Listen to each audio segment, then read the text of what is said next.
A successful calving season is a goal of every cow-calf producer across the country. As with any enterprise, planning, preparation, and implementation are paramount to success.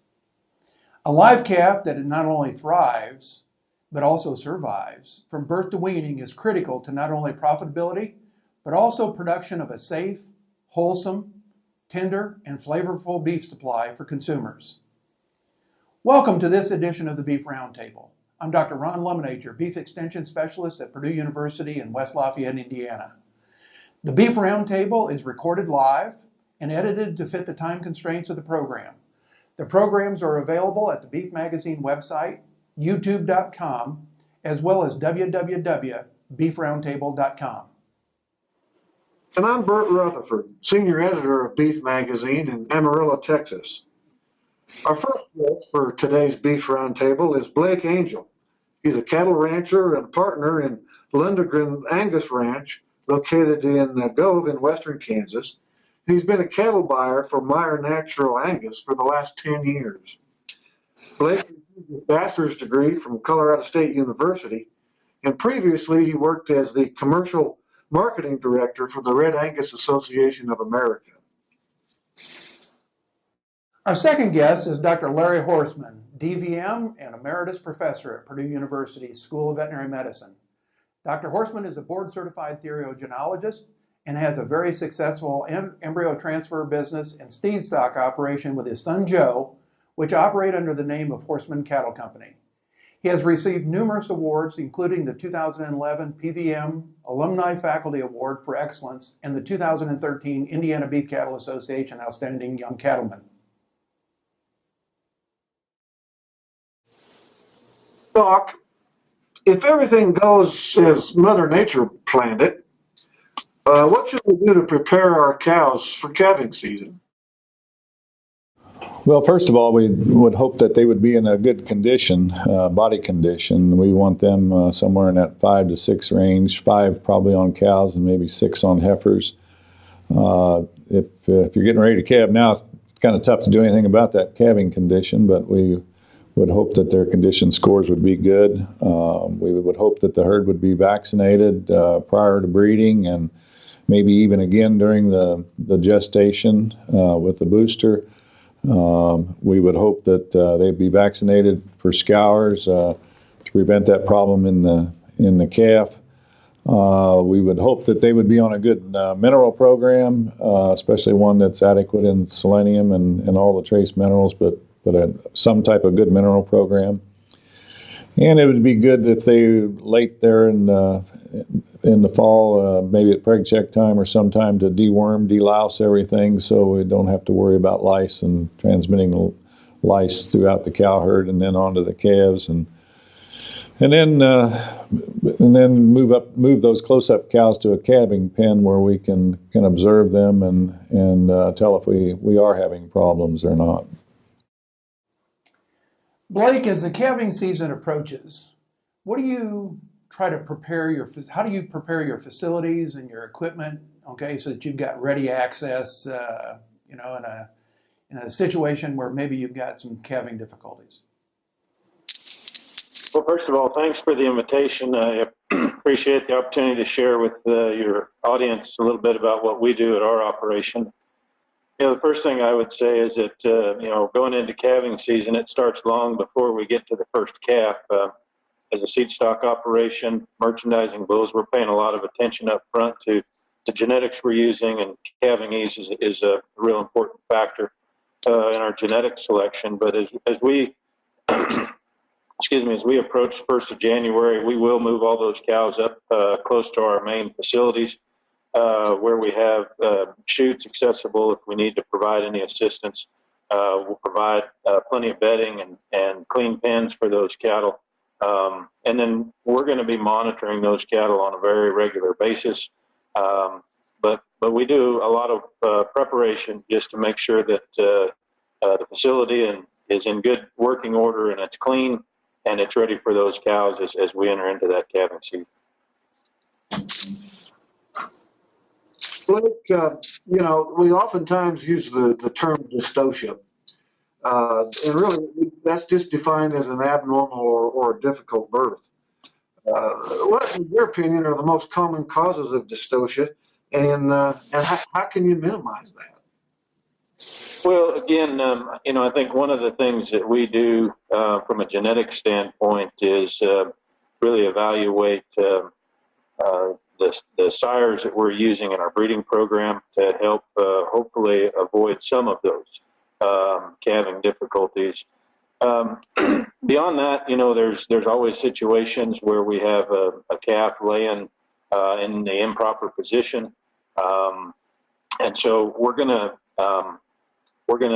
monitor those females. One thing that we've done here the last several years that we also believe is helping us is all of our yearling heifers are sent up to Heartland Cattle Company up in McCook, Nebraska, and all of those females are given a full pre-breeding examination where we measure take pelvic measurements and evaluate the tracts on those females to make sure that we're not putting ourselves in a position to have troubles that we can identify in advance.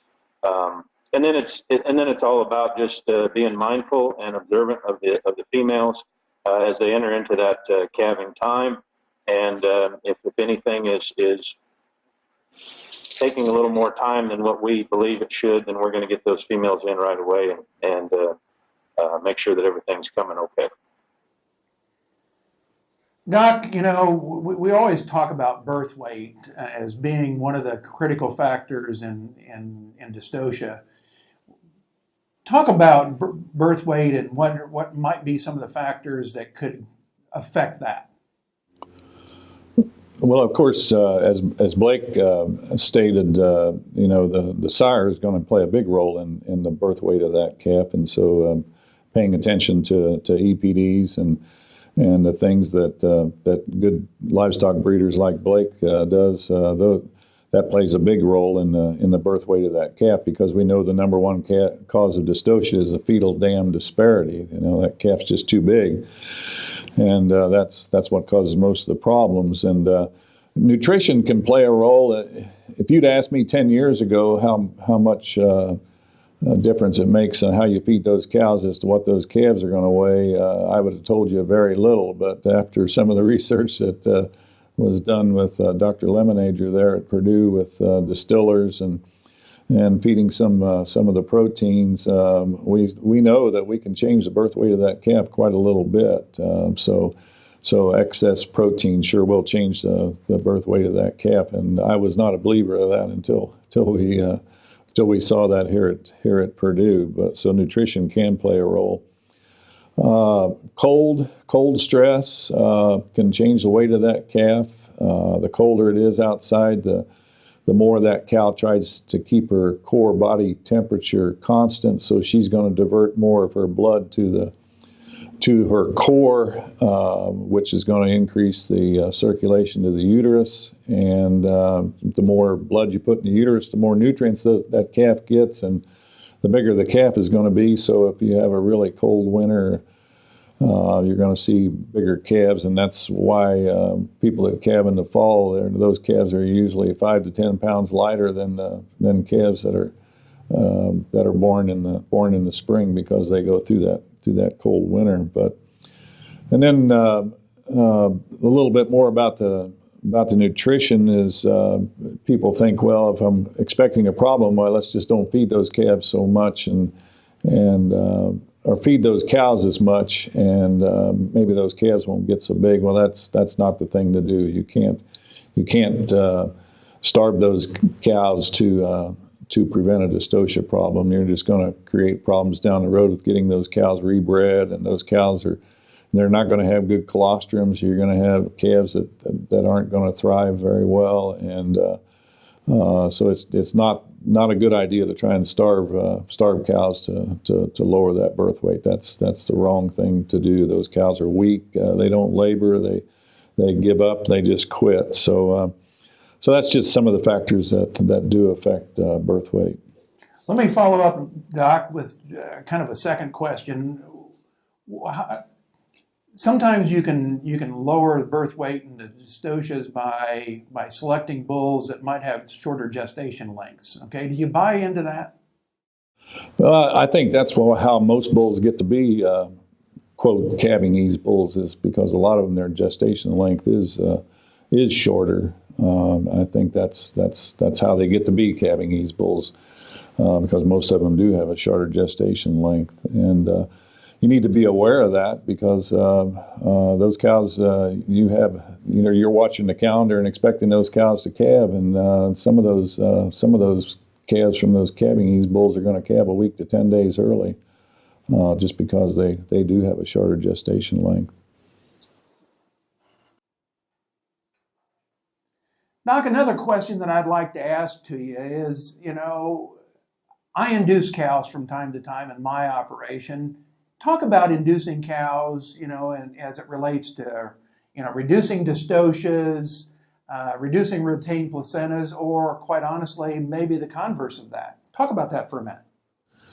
Well, I get asked that question a lot. Someone is expecting a problem with maybe a group of heifers, and they say, well, what about inducing these heifers or cows to calve and to prevent a dystocia problem? And it sounds good. We know that calf gains about a pound a day towards the end of gestation, and so if we could shorten that gestation by, maybe even as much as 2 weeks, you think, well, that calf's going to weigh, 12, 14 pounds less. Maybe we'll have less of a problem. The research doesn't substantiate that you're going to prevent a dystocia problem. Whenever they've tried this, they still have to assist as many calves, whether they induced them or just let them go to term. So I don't think you're going to save yourself much in that regard.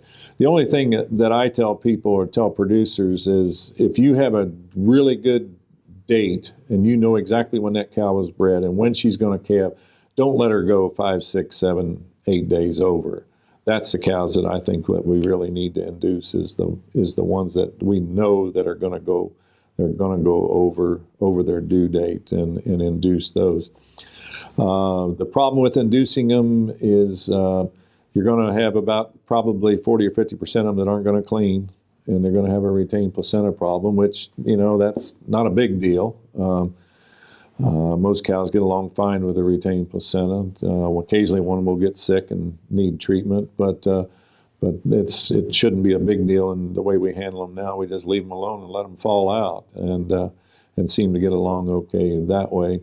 You're going to decrease the conception rate in those cows that you induce the next year. We do know that, probably maybe even up to 10%. So it's I guess I use it more as a convenience thing. If I'm in our own herd anyway, if I'm going to be out of town or know that I'm going to be gone or tied up, I may induce some cows to get them to calve, so I know that I'm there and can be of assistance if necessary. But it's not the answer to preventing a dystocia problem. You're still probably going to assist as many as if you didn't induce them. Do you induce a lot of cows, Blake? We do not. We have, we're doing a lot of AI and embryo transfer work, and so we're pretty cognizant of the expected delivery dates of those calves. And so we're going to be monitoring those very closely. Our pregnancy examinations, obviously, in the fall will give us a good indication as to which one settled to the AI or which calf, took the embryo. And then we'll try to, segregate those cows a little bit and just kind of watch them. We're not gonna get real aggressive in doing anything until we determine that the cow is ready. When calving season rolls in, that's kind of an all hands on deck. That's the number one priority for us, short of the preparations of our bull sale catalog, which kind of simultaneously go on at the same time. But for the most part, we're gonna be there.